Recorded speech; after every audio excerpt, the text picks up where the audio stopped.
ধর্ম উপদেষ্টা ডক্টর আফম খালিদ হোসেন বলেছেন, বাংলার জমিনে ধর্মীয় মূল্যবোধ প্রতিষ্ঠায় হাজী শরীয়তুল্লাহর অবদান অবিস্মরণীয়।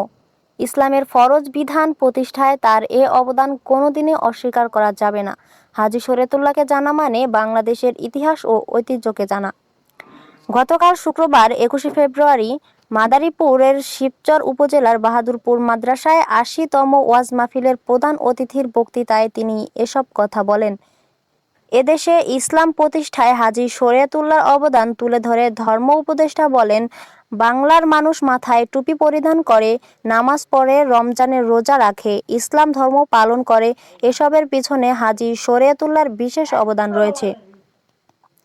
ধর্ম উপদেষ্টা আরও বলেন, ব্রিটিশ শাসকরা এদেশের কৃষক ও শ্রমিকদের ওপর অত্যাচার করত।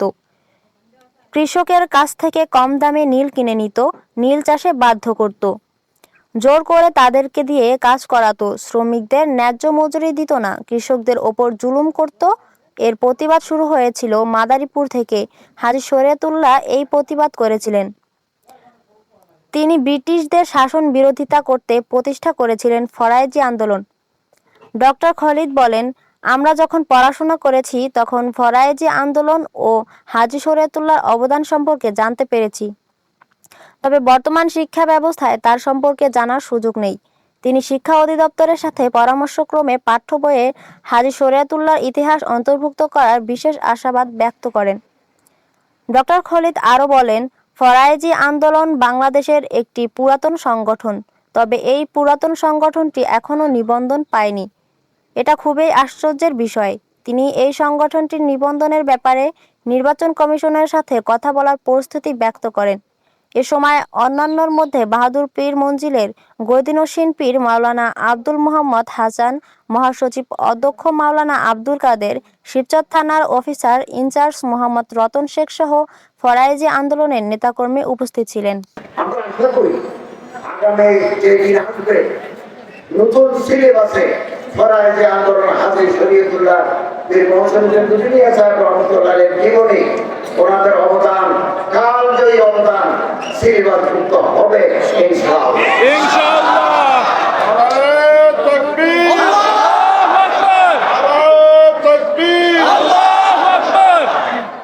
এবং যদি কোন ব্যক্তি, কোন পরিবার, কোন সমাজে জায়গা পায় তাহলে সুন্নত বিজয় নেয়। এই জন্য হাজী শরীয়তুল্লাহ আন্দোলনের মূল উদ্দেশ্য ছিল তাওহীদ প্রতিষ্ঠা, সুন্নাত প্রতিষ্ঠা, বেদাতকে বিজয়, শিরককে বিজয়। ফরায়েজ যেটা আল্লাহ তাআলা দিয়েছেন এটার প্রতিষ্ঠা করা ফরায়েজ, ফরজ।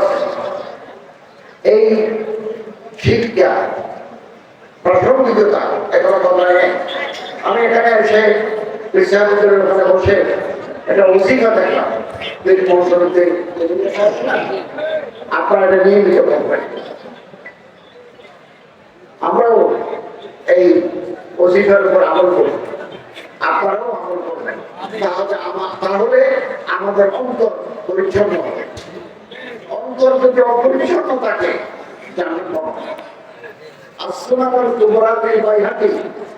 বিখ্যাত হাদিসের কিতাব, এই কিতাবে আছে, একদিন আল্লাহ রাসূল সাল্লাল্লাহু আলাইহি ওয়াসাল্লামের দরবারে এক লোক এসে বললেন, ইয়া রাসূলুল্লাহ, বেশি মানুষ জান্নাতে যাবে কোন আমলের পরে?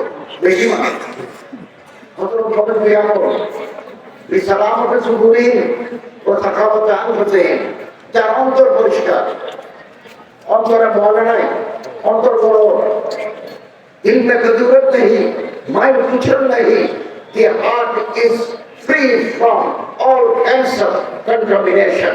দিলে গেলার সাথ তসবিহ নাফস আর হাত খোলা, মানুষকে দে, খাওয়ায়, দান করে, এই দুই আমলের বরকতে বেশি মানুষ জান্নাতে যাবে।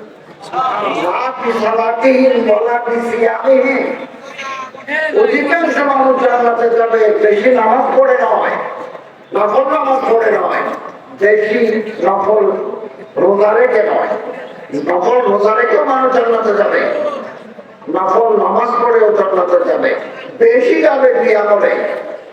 অন্তর পরিচ্ছন্ন করা,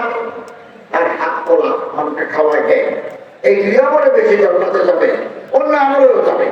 নামাজের কারণে যাবে, রোজার কারণে যাবে, দান সৎকারের কারণে যাবে, রেফায়ে আম্মা পাবলিকের সেবা করার মাধ্যমেও যাবে, কিন্তু বেশি যাবে এই দুই আমলের কারণে। সাহাবী জিজ্ঞাসা করলেন, ইয়া রাসূলুল্লাহ, জাহান্নামে যাবে কি আমলে? হযরত বলেন, সবল ফরজ। উপর দিকে একটা খোলা জায়গা আছে, সবল মুখ, মিথ্যা কথা বলি, মিথ্যা সাক্ষ্য দিই, গীবত করি, শাকায়াত করি, ইফতারাবাজি করি, মহতাম তলাশি করি, এই জিহ্বা আমাকে জাহান্নামে নিয়ে যাবে। দুই পায়ের মাঝখানে খালি জায়গা, মা বাইনা বিজলাইহি ওয়া মা বাইনা লাহইহি, এই দুই পায়ের মাঝখানে যে সরলধার, এটার জন্য পৃথিবী পাগল, পৃথিবী পাগল। এই দুই জায়গায় আমাদেরকে জাহান্নামে নিয়ে যাবে। হযরত হাফিজ শরীফুল্লাহ সাহেব রাহমাতুল্লাহ আলাইহি, মুসলিমদের দুনিয়া রাহমাতুল্লাহ, বাদশাহ রাহমাতুল্লাহ আলাইহি, মুসলিমদের আবুবকর রাহমাতুল্লাহ আলাইহি, এবং বর্তমান পীরসাহেব, ওনারা মানুষের আখলাক দুরুস্ত করার জন্য, মানুষের চরিত্র ঠিক করার জন্য মেহনত করে যাচ্ছেন।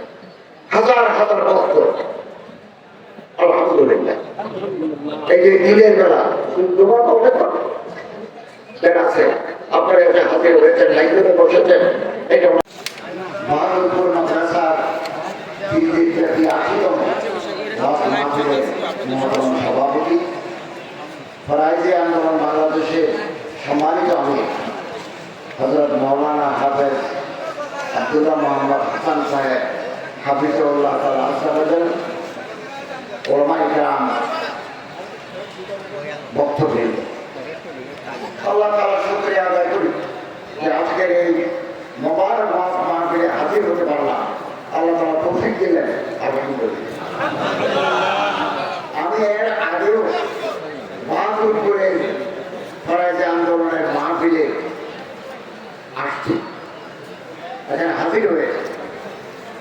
আবারও বর্তমান শিক্ষা হুজুরের দাওয়াতে আজকেও আমি হাজির হওয়ার সৌভাগ্য লাভ করলাম, আলহামদুলিল্লাহ।